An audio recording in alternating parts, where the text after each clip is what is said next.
Rusiya Azalın vurulan təyyarəsi ilə bağlı Azərbaycanın bütün tələblərini qəbul edib. Düşənbə görüşündə İlham Əliyevlə görüşən Putin Azalın təyyarəsinin vurulmasına görə başsağlığını bir daha çatdırdı və hadisə baş verdiyi vaxt üzr istədiyini xatırlatdı. Azalın təyyarəsinin qəzaya uğraması ilə bağlı Rusiya belə faciəvi hallarda təzminat ödəmək üçün lazım olan hər şeyi edəcək. Bunu Rusiya prezidenti Vladimir Putin Azərbaycan prezidenti İlham Əliyevlə görüşündə deyib.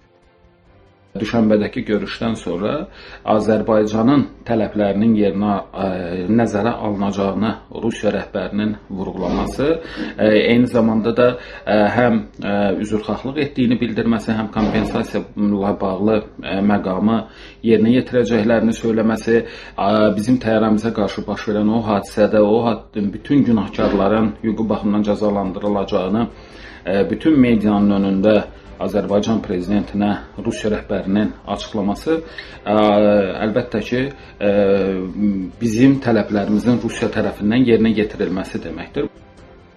Faktiki yeni dünya düzəni üzrə bölgəmizdə Azərbaycan lokomotivliyi ilə çox ciddi bir proses gedir. Rusiya kimi nəhəng bir qonşunun bu normal münasibətlər daxilində bu proseslərdə iştirakı ona və digər tərəflərə mühüm dividendlər qazandıra bilər. Bunun üçün isə təbii ki, Azərbaycanla iki tərəfli münasibətləri qaydasına salmağın vacibliyini Kreml rəhbərliyi fərq edib. Azərbaycan liderinin bu gedişatda da həm siyasi, həm şəxsi keyfiyyətlər baxımından necə müdrik bir şəxs olduğunu bir daha görmüş olduq. Elçin Şuşalı, Qafqaz TV üçün.